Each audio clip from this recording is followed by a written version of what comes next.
It's Thursday, March 7th, 2024. A lot to talk about today. I do apologize. If you do hear some snoring, Nugget is taking a power nap right over here at the other side of the room. He's a bit loud. I do apologize.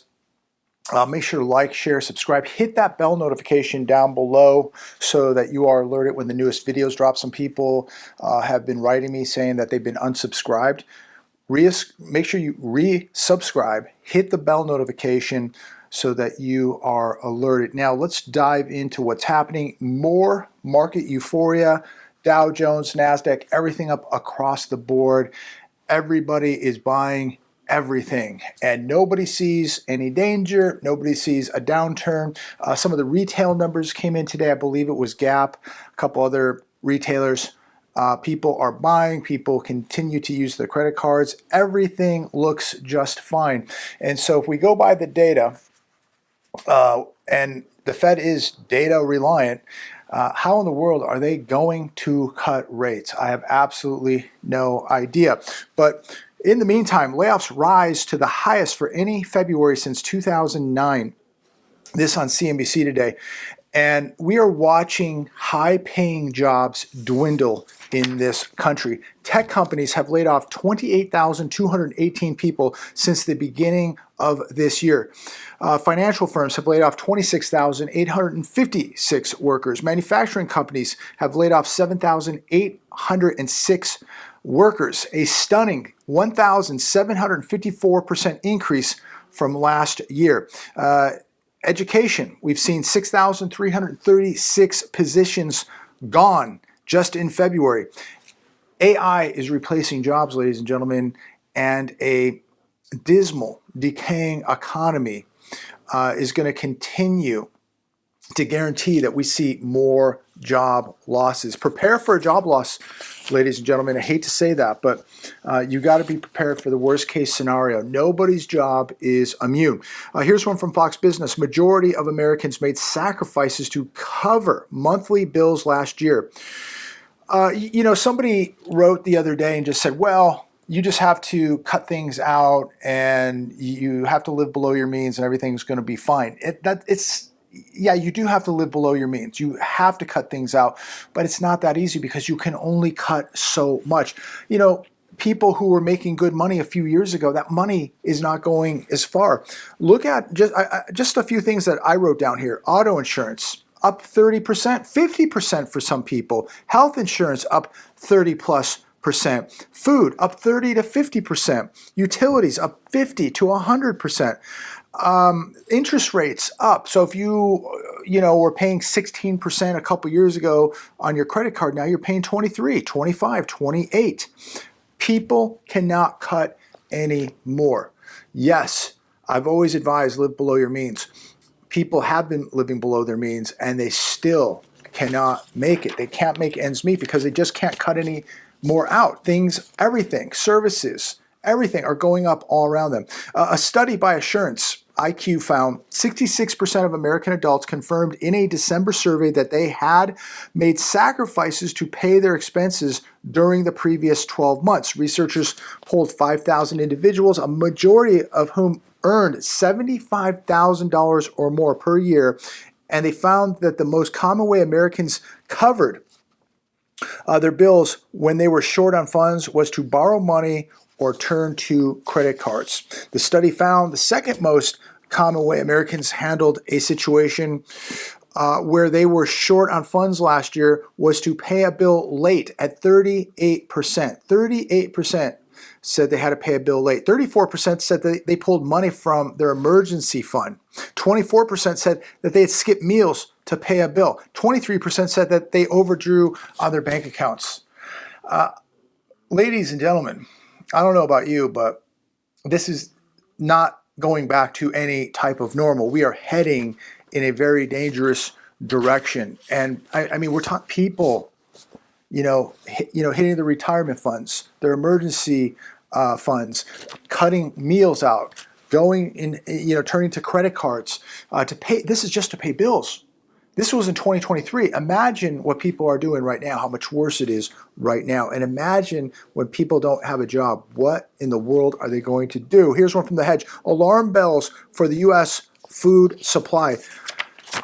My heart goes out. Please say a prayer for those ranchers in Texas, this fire that has consumed over 1 million acres and still consuming. How much more are you spending on food each month compared to 2 or 3 years ago? Comment down below. How much more from 2 to 3 years ago? How much more are you spending per month? I would say that right now we are probably spending about $50 more. No, we go twice a month. So I would say $100, easily $100 to $150 more a month at the grocery store. We go 2 to 3 times a month. It's increased about $50 per session. So yeah, $100 to $150 easily per month. Unfortunately, things are about to get worse. And the news that we continue to get, and it's not really being played a lot on the television, but this fire in Texas, the biggest fire in Texas history, continues to rage out of control. Cattle, how much cattle has been engulfed? They don't know how much cattle has been lost. It is probably well into the thousands, maybe the tens of thousands, maybe it will be hundreds of thousands of cattle that will be lost in this fire that continues to rage out of control. We don't know the number, but this is going to put probably some ranchers out of business, and no doubt prices of beef, it's going to skyrocket. It is already so expensive right now. Imagine now where we're going to lose who knows how much cattle, but it is going to push the price of cattle probably for years to come through the roof. So if you think it's expensive now to eat, to get a burger, to buy a piece of meat, which is becoming a luxury, it's going to get more expensive. The FDIC does not want you paying attention. So what does that mean? This is an article on The Hedge. Just to briefly go over this article, what do they not want you paying attention about? Well, bank incomes are plummeting. Charge-offs are accelerating. Commercial real estate loan delinquencies soaring. Credit card delinquencies also soaring. Not good for the banking business. You know, and there's people out there that will say, well, you know, just put your money in multiple banks. Look, the banking system is corrupt. And why would you put your money into a corrupt system? It's bad enough to be in one corrupt system, but yeah, spread your money around into 3 or 4 or 5 of these corrupt banks. It makes no sense to me whatsoever. The best thing that I can advise, and I don't give financial advice, but this is what I'm doing. This is what people around me are doing. They are pulling money out of the banks. They are keeping the least amount of money in the banks to pay bills. Maybe if they have a business, you're forced to be in the system. I get it. But I would keep the least amount of money possible in the system. If you're in the bank, you're in the system. Why would you want to be in the bank 3 different ways? Yeah, okay, keep your money in 3 different banks. I would say keep your money out of 3 different banks and be your own central bank. This system is very vulnerable. This system is going down.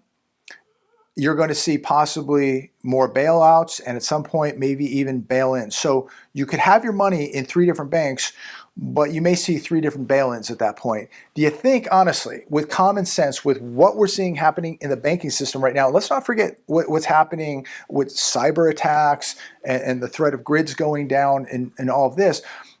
Do you think your money is actually safer, digits on a screen sitting at some bank, your money's not even in the vault, it's not even in the bank, it's digits on a screen? Or do you think it's better to maybe have your physical cash sitting where you can get to it? And even better yet, maybe converting some of that physical cash into physical money, like real money, gold and silver. I would say that now you're really getting out of the system. But just something to think about, ladies and gentlemen. A lot of people put a lot of trust in these banks. And these banks are obviously in very, very big trouble. We've seen multiple banks collapse last year. Now, New York Community Bank right now in big trouble, trying to raise private investment money. Who knows what's going to happen there? But it's another indicator that things are not as good as they're telling us. Why put your money in these banks if you don't have to. It can be gone in a split second. Here's what I thought was interesting today on Fox Business. Five Guys prices sparks outrage after $24 receipt goes viral. Highway robbery. Five Guys, no doubt, is out of control. I remember I went into a Five Guys. I've never eaten at a Five Guys. I went into one a couple years ago. I looked at the price and I walked out. There's no way, not that I didn't have the money, I just couldn't justify spending that kind of money to sit, at a fast food restaurant and spend that kind of money. So an ex-user posted a pic of his receipt for one person, $24. It's $12.49 for the burger, $2.89 for regular soda, $5.19 for small fries, plus tax. And it came to $24. I think a little bit over $24.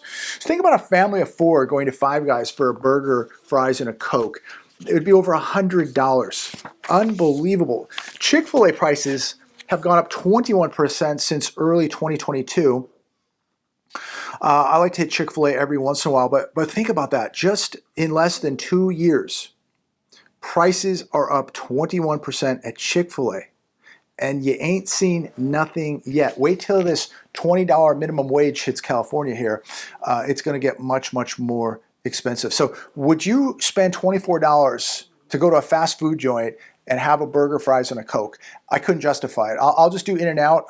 The number one double cheeseburger, fries, drink, $9.45.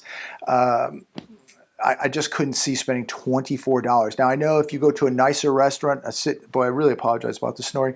If you go to a nicer restaurant, maybe Tommy Bahama's or a Daily Grill or a nicer place, you're going to probably pay, $18, $15 to $20 for a half-pound burger with fries, no drink. So it is going to be more pricey, probably closer to what you're paying at Five Guys. But who's doing this now? I mean, this is really becoming a luxury, and most people can't go down to their local restaurant and drop $18 or $20 on a burger and fries, Coke, and then you're talking about leaving a tip too. So pretty, it's literally appalling now what it costs to just go out and eat. I used to really enjoy going to a nice restaurant or going out and having a nice lunch. I've really pulled back. A lot of you advise that I do, and I've really, really pulled back. Even on my coffees, I used to go to McDonald's and get a nice coffee very often. I've really pulled back on doing that. I'm doing my coffees more at home now, 90% more at home. I've really pulled back. So thanks for the recommendation.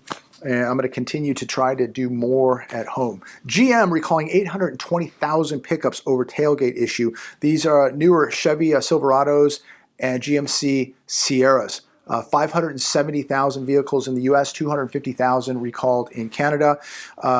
It is a electronic gate release switch that is possibly shorting out if water gets into the bed. So when I look at a number like this, 820,000 vehicles being recalled on top of all the other recalls we've seen in the last 12 to 18 months, can we build anything? I can't even say we even build here. Maybe assemble, because we get all these parts from all over the world, and then we assemble it at some plant here in America, and we can't even put a decent truck together. I cannot believe how many recalls on trucks, how many people I know who bought a truck in the last 2 years who have had nothing, whether it's a Ford, a GM, a Dodge, nothing but trouble. It seems like right around 2022, the quality of vehicles got really, really bad. Maybe 2021, vehicles, 2021. 2021, 2022, right around there, when we had the chip shortages, quality control seemed to really, really get bad. Is it me or my imagination? But was it right around 2021 where the quality of vehicles really began to get bad? So many recalls. And here's another one. And I was watching this video a couple nights ago. Ford F-150s fill Michigan race course. So the Michigan Speedway, I believe it is. Thousands of F-150s are sitting in the parking lot there at the Speedway in Michigan. So is this another chip shortage? Is this another recall? Or is this just a massive amount of trucks that they cannot sell and they've got to put these things somewhere? Because I'm going to tell you, everywhere I go, I see piles of pickup trucks on the car lots and they're not selling. So maybe there's just no home for these trucks and they're having to park them in the parking lot at the Michigan racetrack, the International Speedway it is. I don't know. Comment down below, why are all these trucks being parked out there in the middle of a parking lot in Michigan? I have no idea. The economiccollapse.com. 3 things that troubled U.S. banks are doing as they scramble to survive. Again, these people that say, yeah, if you put your money in the bank, but make sure you just put it in a couple different banks. Put it in 3 different banks. Get out of the banking system, ladies and gentlemen. Be your own central bank. They can take your money in the blink of an eye. If you think the banking system is corrupt, why would you want to be in it 3 different ways? Get out of it. Here's another one today from the economiccollapse.com. It's titled 3 Things That Troubled U.S. Banks Are Doing as They Scramble to Survive. That doesn't sound good to me. Why you would want to be in the banking system, why you want to be in 3 banks or 4 banks or 5 banks is beyond me. I would do everything to get out of the banks and get out of the system while you can. Troubled U.S. banks are doing what? Well, they're tightening lending services. A survey published by Bankrate.com found that 50% of loans or financial product applicants have been denied since the Fed started raising rates back in March of 2022. Troubled U.S. banks are closing branches. We see this every day. I cannot believe in my area over the past 3 years how many vacant, empty bank buildings we have in this area. 3, troubled U.S. banks are slashing jobs. 20 of the world's largest banks or largest lenders have slashed at least 61,905 jobs last year alone, and it continues. So be careful out there. Be careful with the banking system. I know that some people are forced to be in the system. They have businesses and other reasons why you might be in a bank. But, if you don't have to be in it, don't be in it. Here's another one today that I was reading. Silver spiked 62% overnight in Egypt on devaluation. We talked about this yesterday, I believe. The Egyptian pound was devalued, I think, 50% overnight, and the government rose interest rates at the same time. Here's another one that I thought was really interesting. It's titled Silver Spiked 62% Overnight in Egypt on Devaluation. We talked about this a day or 2 ago. The Egyptian pound has been absolutely hammered. It went down, I believe, 50% overnight while the Egyptian government raised interest rates. So what happened? Silver goes up 62%.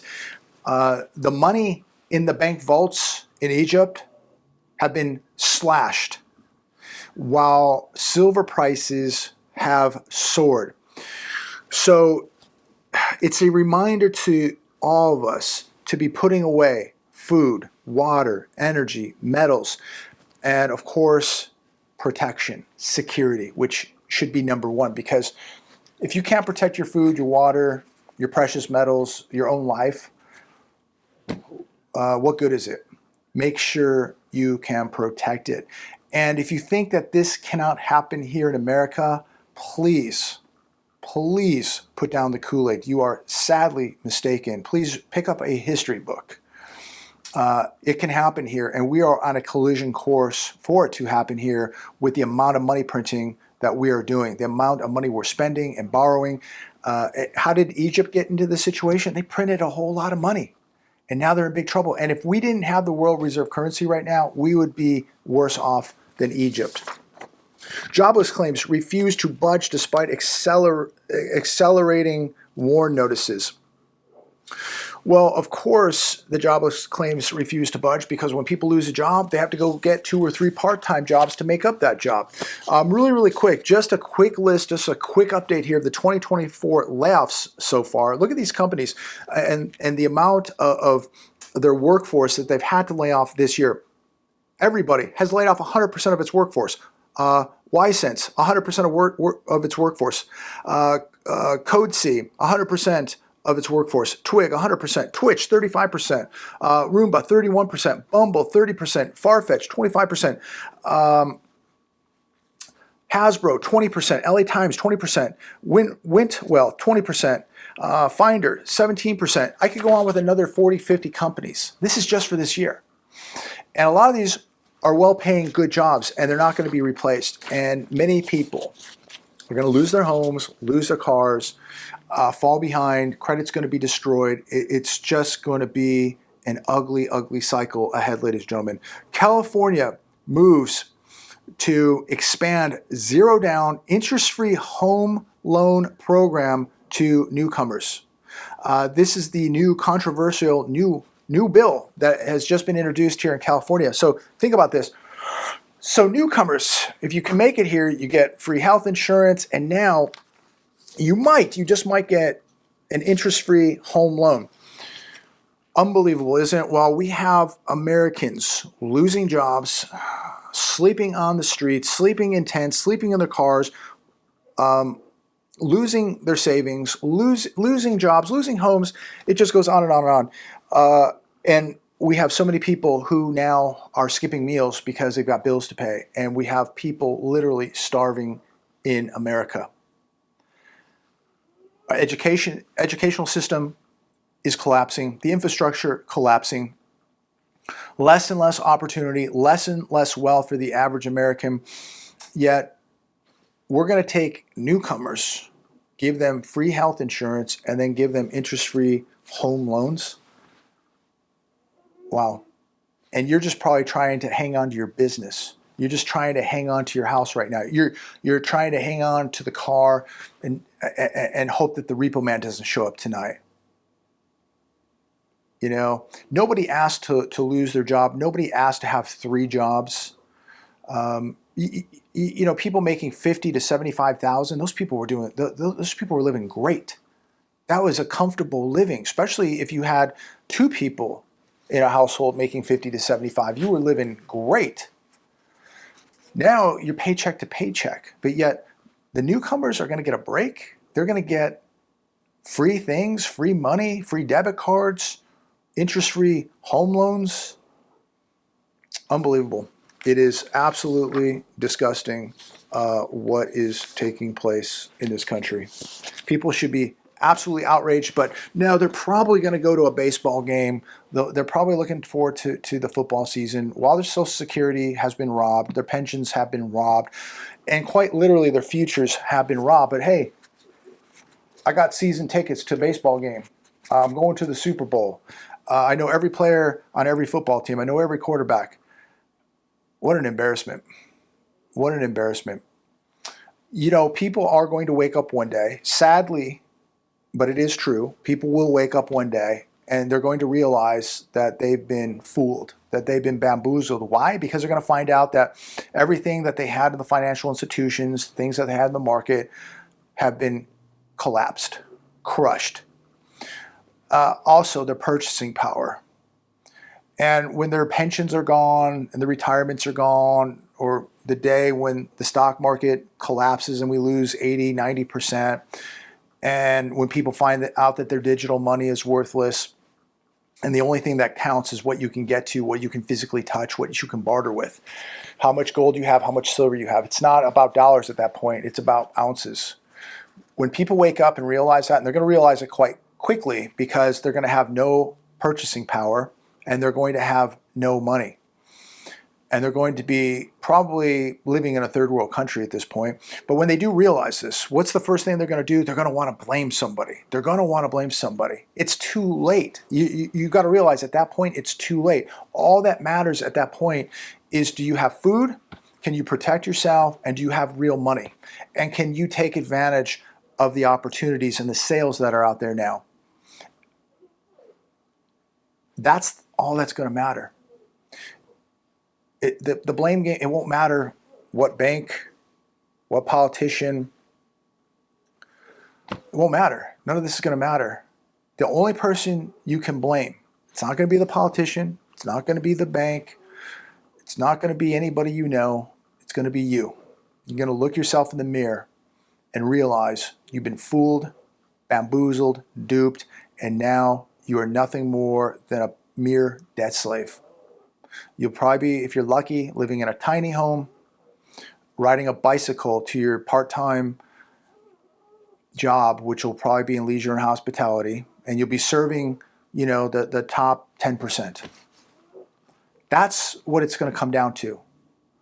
You're going to have a majority of people in this country who are living in a third world environment with absolutely no money, no net worth, nothing, no opportunity. And maybe 10% of the country is going to be doing quite well. And in between, very, very little. There's going to be very little middle class. Very, very little. So be careful out there. Absorb as much knowledge as you possibly can. Knowledge is so powerful. People will continue to ride out this euphoria and the FOMO of these markets. And I think that these markets are pulling in a lot of suckers right now. Be very, very careful, ladies and gentlemen. I'm going to leave it there today. God bless every one of you. Thanks for watching. Please like, share, subscribe. Comment down below. I want to know what's on your mind today, whether it's about this video or something else. You want to update us about something, comment down below. We'd love to know what's on your mind. I'll leave it there. And as usual, I look forward to speaking to each and every one of you. God bless every one of you. We're alive today. We're walking, we're talking. And that allows us to have another day to prepare, to add to preparations mentally, physically, spiritually, and financially. God bless.